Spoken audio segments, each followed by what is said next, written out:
virtuales, los cuentos tienen un análisis profundo que se puede hacer, que se debe hacer desde un ambiente de la teoría literaria, más en un ámbito ya secundario del nivel que están ustedes, donde no quedamos simplemente en el mensaje inicial que el cuento nos brinda, sino que podemos hacer un análisis más profundo.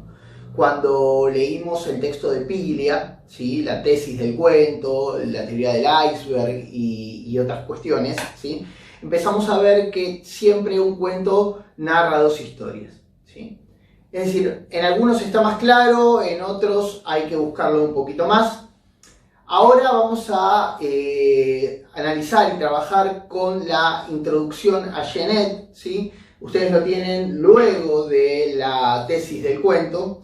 Aparece en el cuadernillo la introducción a Genet, donde nos va a dar diversos conceptos de flashback, flash forward, repeticiones, ¿sí?, frecuencias, pausas, y cuestiones que son referidas obviamente al análisis profundo del cuento, es decir, cosas que los cuentos tienen que nosotros, si hacemos una lectura simplemente recreacional, no vamos a tener en cuenta, pero a la hora de hacer un análisis profundo, detallado, sí lo vamos a realizar, y a partir de ahora, con todo el anexo literario, vamos a ir tomando diferentes ejemplos para poder analizarlo. Obviamente eso lo vamos a hacer en nuestro encuentro de Zoom, y en la clase virtual hoy vamos a leer el cuento Barba Azul, que está en la página 18 del anexo literario. Obviamente, como yo no tengo el cuadernillo original, está en la librería, estoy utilizando uno que me ha sobrado, pero de hace algunos años atrás, por ende no sé en qué página exactamente ustedes lo encontrarán. En el mío dice página 18, lo buscan y lo van a encontrar, ¿sí? Es un cuento corto, pero tengan en cuenta estas cosas que dije: flashback, flash forward, pausas, repeticiones, frecuencias, focalizaciones.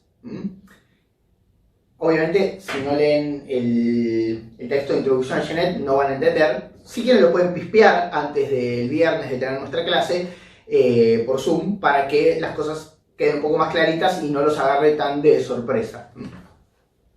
Barba Azul. Érase una vez un hombre que tenía hermosas casas en la ciudad y en el campo, vajilla de oro y plata, muebles tapizados de brocado y carrozas completamente doradas, pero por desgracia aquel hombre tenía la barba azul. Aquello le hacía tan feo y tan terrible que no había mujer ni joven que no huyera de él. Una distinguida dama vecina suya tenía dos hijas sumamente hermosas.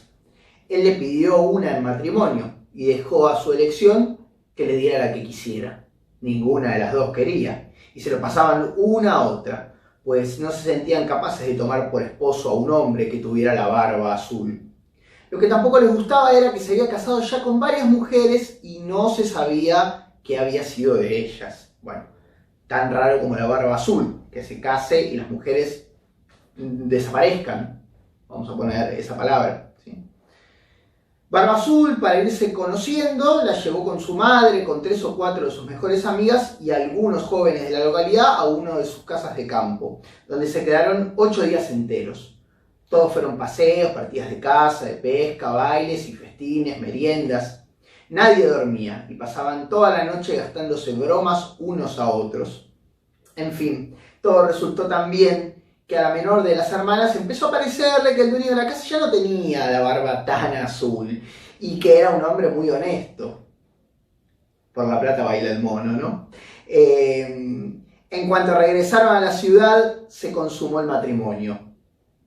Al cabo de un mes, Barba Azul dijo a su mujer que tenía que hacer un viaje a provincias, por lo menos de 6 semanas, por un asunto muy importante, que le rogaba que se divirtiera mucho durante su ausencia, que invitara a sus amigos, que la llevara al campo si quería y que no dejase de comer bien. Bien, Barba Azul. Estas son, le dijo, las llaves de los 2 grandes guardamuebles. Estas las de la vajilla de oro y plata que no se saca a diario. Estas las de mi caja fuerte, donde están el oro y la plata. Esta la de los estuches, donde están las pedrerías. Y esta, la llave maestra de todas las habitaciones de la casa. En cuanto a esta llavecita, es la del gabinete del fondo de la gran galería del piso de abajo.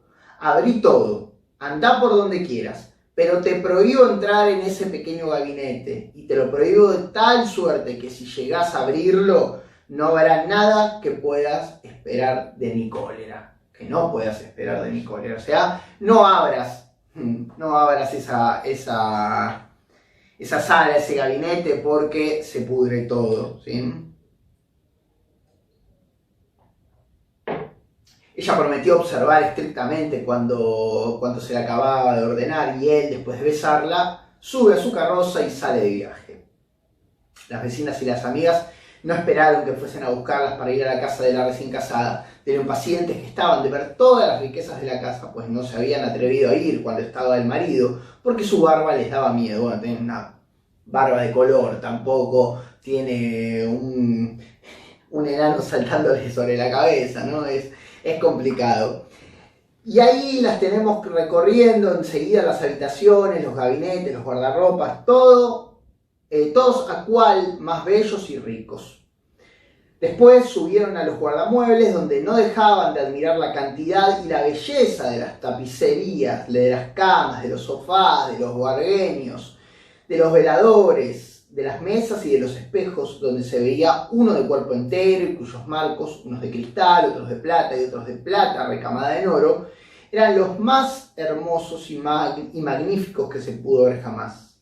No paraban de exagerar y envidiar la suerte de su amiga, que sin embargo no se divertía a la vista de todas aquellas riquezas, debido a la impaciencia que sentía por ir a abrir el gabinete del piso abajo. A ver, lo único que no tenés que hacer, niña. Se vio tan dominada por la curiosidad que, sin considerar que era una descortesía dejarlas solas, bajó por una pequeña escalera secreta y con tal precipitación que creyó romperse la cabeza 2 o 3 veces. Al llegar a la puerta del gabinete se detuvo un rato pensando en la prohibición que su marido le había hecho, y considerando que podría sucederle alguna desgracia por ser desobediente. Pero la tentación era tan fuerte que no pudo resistirla. Cogió la llavecita y, temblando, abrió la puerta del gabinete. Al principio no vio nada porque las ventanas estaban cerradas. Después de algunos momentos empezó a ver que el suelo estaba completamente cubierto de sangre coagulada, y que en la sangre se reflejaban los cuerpos de varias mujeres muertas que estaban atadas en las paredes.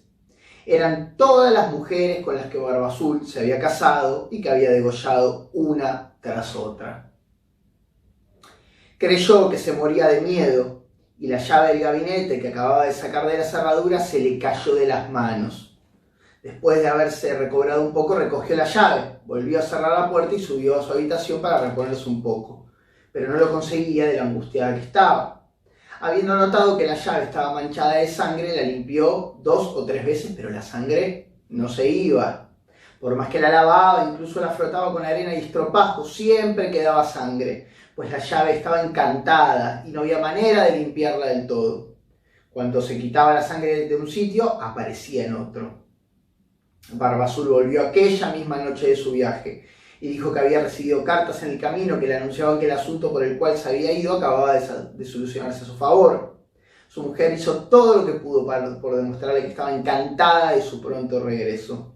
Al día siguiente él le pidió las llaves y ella se las dio, pero con una mano tan temblorosa que él adivinó sin esfuerzo lo que había pasado. ¿Cómo es que, le dijo, la llave del gabinete no está con las demás? Se me habrá quedado arriba de la mesa, contestó. No dejes de dármela enseguida, dijo Barbazul. Después de aplazarlo varias veces, no tuvo más remedio que traer la llave. Barbazul, habiéndola admirado, dijo a su mujer: ¿Por qué tiene sangre esta llave? No lo sé, respondió la pobre mujer, más pálida que la muerte.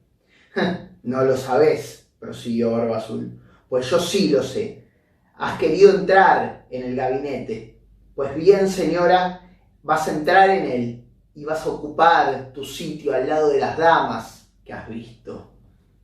Ella se arrojó a los pies de su marido, llorando y pidiéndole perdón con todas las muestras de un verdadero arrepentimiento por no haber sido obediente. Hermosa y afligida como estaba, hubiera enternecido una roca, pero Barbazul tenía el corazón más duro que una roca. Señora, debes morir, le dijo, y ahora mismo. Ya que he de morir, le respondió mirándole con los ojos bañados en lágrimas. Dame un poco de tiempo para encomendarme a Dios.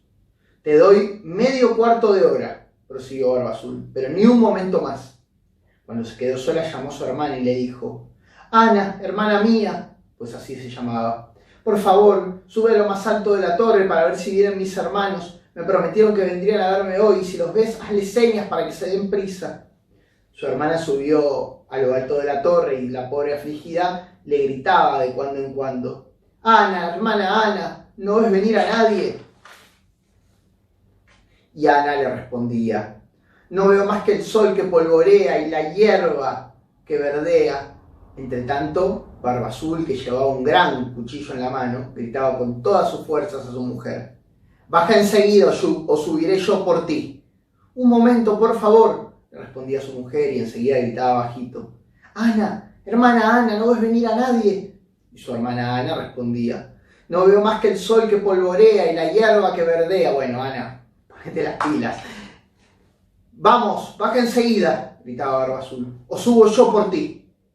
Ya voy, respondía su mujer, y luego preguntaba a su hermana: Ana, hermana Ana, ¿no ves venir a nadie? Veo, respondió su hermana, una gran polvorea que viene de aquel lado.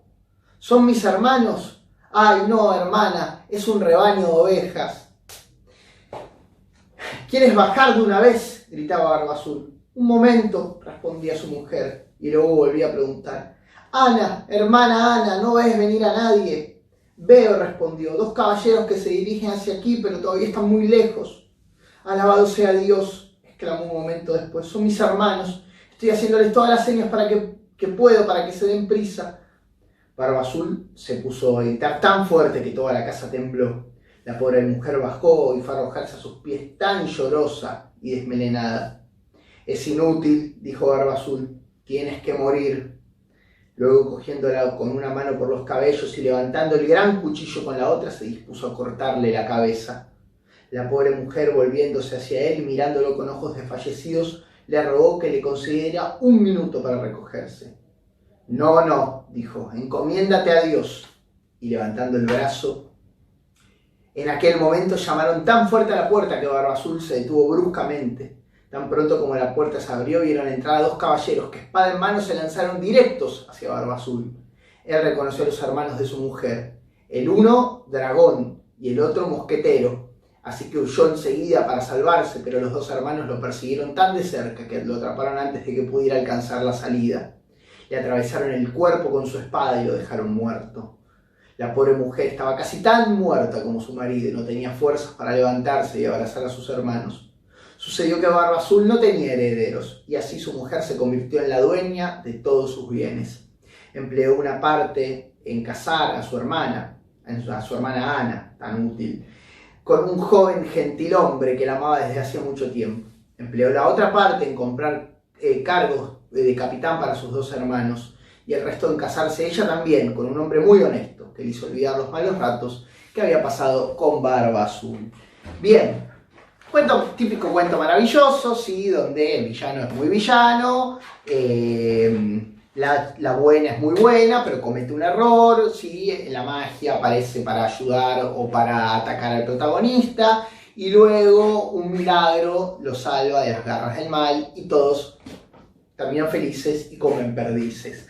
Hay muchas cosas del análisis de Genet que vamos a poder ver con los ejemplos una vez mirado el cuadernillo, pero es interesante que tengan leído este cuento para poder hacer este análisis que decíamos, al igual que con Capítulo para Laucha, que no es Oscar, y ni es Abelardo, y Patrón. Esos tres cuentos son los que están ahora en nuestro haber, más todo el análisis teórico, ¿sí? Con eso vamos a trabajar en nuestro encuentro de Zoom y seguiremos trabajando de acá en adelante en nuestra inmensa y larga cuarentena, ¿sí? Les mando un abrazo afectuoso y que estén muy bien. Nos vemos.